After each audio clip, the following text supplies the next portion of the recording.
आज का हमारा टॉपिक है हिंदी का कक्षा 10 का पदखंड का क्षितिज पुस्तक का पाठ 1 सूरदास। तो आइए सबसे पहले हम पढ़ते हैं सूरदास की जीवनी के विषय में। भक्तिकालीन कवियों में ब्रजभाषा के कवि सूरदास का जन्म संवत 1540 सन 1478 में दिल्ली के निकट सीही नामक ग्राम में हुआ था। कुछ विद्वान आगरा मथुरा के बीच स्थित रुनकता नामक गांव को भी इनका जन्म स्थान मानते हैं। सूरदास मथुरा और वृंदावन के बीच गऊ घाट पर रहते थे। यही उनकी भेंट महाप्रभु बल्लभाचार्य से हुई और यही उनसे उन्होंने दीक्षा प्राप्त की। अतः उनके गुरु महाप्रभु बल्लभाचार्य माने जाते हैं। आइए अब हम पढ़ते हैं इनकी रचनाएं इनकी 3 रचनाएं हैं, जिनमें पहली रचना है सूरसागर। सूरसागर यह श्री कृष्ण की विविध लीलाओं पर आधारित है और इसमें कृष्ण का बाल वर्णन और भ्रमर गीत संग्रहित है। इसके बाद उनकी जो दूसरी रचना है वह है सूरसारावली। इसमें वल्लभाचार्य के पुष्टि मार्ग से संबंधित विशेष पद संकलित है। इसके बाद तीसरी जो रचना है वह है साहित्य लहरी। इसमें सूरदास जी द्वारा कूट पद शैली में रचित 118 पद है। अब हम पढ़ते हैं सूरदास जी का निधन। सूरदास जी का निधन सन 1583 ईस्वी में पारसोली में हुआ। अब आती है उनकी साहित्यिक विशेषताएं। सूरदास जी ने 1.25 लाख पदों की रचना की। सूरदास के ये पद श्रीमद् भागवत पर आधारित थे। सूरदास की काव्य की भाषा ब्रज भाषा रही है। सूरदास जी को वात्सल्य और श्रृंगार रस का सम्राट कहा जाता है। आइए अब हम पढ़ते हैं सूरदास पाठ का पाठ परिचय। सूरदास जी के पाठ के पद सूरसागर के भ्रमर गीत प्रसंग से लिए गए हैं। प्रथम पद में कृष्ण राधा से उसका परिचय पूछ रहे हैं। दूसरे पद में गोपियां कृष्ण को चोर बताते हुए उद्धव के समक्ष अपनी विरह व्यथा व्यक्त कर रही हैं।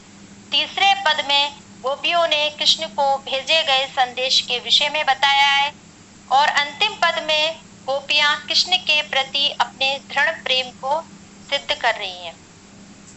आइए हम पढ़ते हैं इसका पहला पद। भुजत श्याम कौन तू गोरी, कहाँ रहती काकी है बेटी, देखी नहीं कबहू ब्रज खोरी। एक दिन अचानक कृष्ण की राधा से भेंट हो जाती है और कृष्ण राधा से पूछते हैं, भुजत श्याम कौन तू गोरी। कृष्ण राधा से पूछते हैं, हे सुंदरी तुम कौन हो, कहाँ रहती काकी है बेटी, देखी नहीं कबहू ब्रज खोरी। तुम कहाँ रहती हो और किसकी बेटी हो, तुम्हें कभी ब्रज की गलियों में नहीं देखा। काहे को हम ब्रज तनावती, खेलत रहती अपनी पूरी। इस पर राधा कृष्ण को उत्तर देती है कि हम काहे को ब्रज की गलियों में आने लगे, हम तो अपने घर के द्वार पर खेलते रहते हैं। सुनत रहती शबननी नंद टोटा, करत फिरत माखन दधी चोरी। राधा कृष्ण से कहती है, मैंने नंद के बेटे के विषय में सुना है कि वह माखन और दही को चोरी करता घूमता है। तुम्हारो कहा चोरी हम ले है, केलन चलो संग मिली जोरी। सूरदास प्रभु रसिक शिरोमणि, वातनी भुर रही राधिका भूरी। इस पर कृष्ण ने राधा से कहा कि हमने तुम्हारा क्या चुरा लिया, आओ हम दोनों साथ मिलकर खेलते हैं। सूरदास जी कहते हैं कि भगवान श्री कृष्ण बड़े ही रसिक स्वभाव के हैं। वातनी भुर रही राधिका भूरी, उन्होंने भोली राधिका को अपनी बातों में उलझाकर अपने साथ खेलने के लिए राजी कर लिया। आइए हम पढ़ते हैं इनका दूसरा पद। मधुकर श्याम हमारे चोर, मन हरि लियो तनक चितवनी में चपल नैन की कोर। इन पदों में गोपियां उद्धव से कह रही हैं। उस समय जब उद्धव से गोपियां वार्तालाप करती है तो उस समय कहीं से एक भौरा आकर बरनाने लगता है, तो गोपियां उस भौरे को कृष्ण का प्रतीक मानकर कहने लगती हैं, मधुकर श्याम हमारे चोर। गोपियां कहती हैं कि हे भ्रमर, तुम्हारे जैसे श्याम वर्ण वाले भगवान कृष्ण हमारे चोर हैं। मन हरि लियो तनक चितवनी में चपल नैन की कोर। उन्होंने अपने चंचल नेत्रों और तिरछी दृष्टि से हमारे मन को हर लिया है।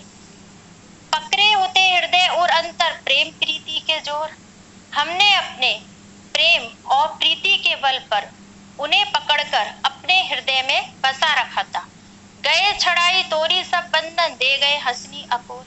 लेकिन वे अपनी हंसी रूपी रिश्वत देकर सारे बंधन तोड़कर हमें छोड़कर चले गए।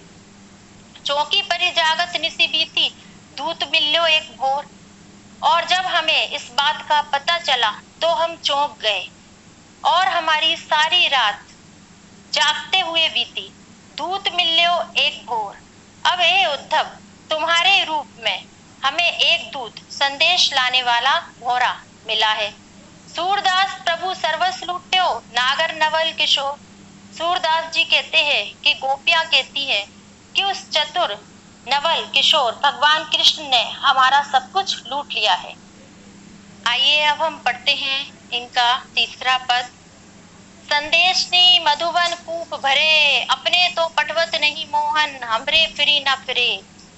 गोपियां कहती हैं कि अभी तक हमने भगवान कृष्ण को जितने भी संदेश भेजे हैं उनसे मथुरा के सारे कुएं भर गए होंगे। अपने तो पटवत नहीं मोहन, हमरे फिरी न फिरे।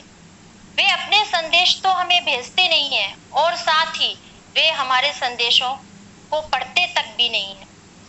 जिते पथिक पठाए मधुबन को, बहुरी न शोध करे। हमने जितने भी राहगीर पथिक संदेश लेकर भेजे थे, बहुरी न शोध करे, वे वापस लौटे ही नहीं। के वे श्याम सिखाई प्रमोदे, के वहु बीच मरे। ऐसा लगता है कि भगवान कृष्ण ने उन्हें सिखाकर अपने साथ मिला लिया है। के वहु बीच मरे, या फिर वो कहीं बीच में ही मर गए हैं। कागज गरे मेघ मसी खूटी, सरदब लागी जरे। या फिर ऐसा लगता है कि कागज, मथुरा के जितने भी कागज हैं वे सारे वर्षा के जल में गल गए हैं। मसी खूटी, मथुरा की सारी स्याही समाप्त हो गई है। सरदब लागी जरे, या फिर ऐसा लगता है कि कलम बनाने वाले सरकंडे के वनों में आग लग गई है। सेवक सूर लिखन को आंधो, पलक कपाट अरे। या फिर ऐसा लगता है कि भगवान कृष्ण का संदेश लिखने वाला जो सेवक था वह अंधा हो गया है। उसके नेत्रों के पलक रूपी कपाट नहीं खुल रहे हैं, जिससे हमारे संदेश भगवान कृष्ण तक नहीं पहुंच पा रहे हैं। आइए अब हम पढ़ते हैं इनका चौथा पद, जो कि अंतिम पद है। ऊधो मन माने की बात, दाग छुआरा छाड़ी, अमृत फल विष कीड़ा विष खात।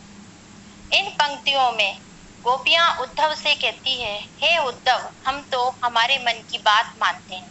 दाग छुआरा छाड़ी, अमृत फल विष कीड़ा विष खात।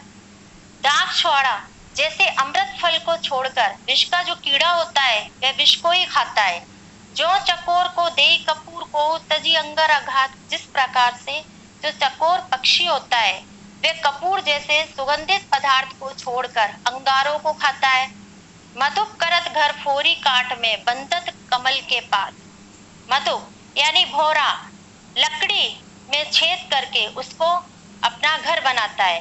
बंदत कमल के पात, लेकिन वही भौरा कमल की पंखुड़ियों में बीच में फंस जाता है। जो पतंग हित जानी आपनो, दीपक सो लपटात। जिस प्रकार से पतंगा अपनी भनाई जानकर दीपक की लौ में लिपटकर भस्म हो जाता है। सूरदास जाको मन जासो, सोही ताही सुहात। सूरदास जी कहते हैं कि गोपियां कहती हैं कि हे उद्धव, जिसके मन को जो अच्छा लगता है वही उसे सुहाता है, अर्थात हमें भगवान कृष्ण अच्छे लगते हैं, अतः हम उनसे प्रेम करते हैं। अब आते हैं इस पाठ से संबंधित शब्दार्थ, जिन्हें आप मेरे वीडियो में से देखकर उन्हें पढ़ लीजिएगा। इसके बाद है इस पाठ से संबंधित वस्तुनिष्ठ प्रश्न, जिसमें पहला वस्तुनिष्ठ प्रश्न है, दूध मिल्यो एक भौर से आशय है।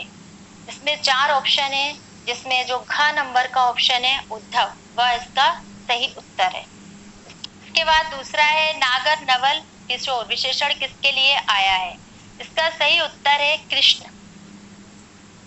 के बाद आते हैं अति लघुत्रात्मक प्रश्न, जिसमें तीसरा प्रश्न है कृष्ण गौरी संबोधन किसके लिए कर रहे हैं, तो इसका उत्तर है कृष्ण गौरी संबोधन राधा के लिए कर रहे हैं। चौथे नंबर का प्रश्न है सारे बंधन तोड़कर कौन कहाँ चला गया है, तो इसका उत्तर है कि सारे बंधन तोड़कर श्री कृष्ण मथुरा चले गए। इसके बाद पांचवा प्रश्न है गोपियों को भ्रमर के रूप में कौन सा दूत मिला, गोपियों को भ्रमर के रूप में उद्धव मिले जो कि श्री कृष्ण के मित्र थे। इसके बाद छठा और अंतिम प्रश्न है श्याम ने किसको सिखाकर वश में कर लिया है, श्याम ने गोपियों के द्वारा संदेश लेकर जाने वाले पथिकों को सिखाकर अपने वश में कर लिया है। आज का जो मेरा वीडियो जिसमें मैं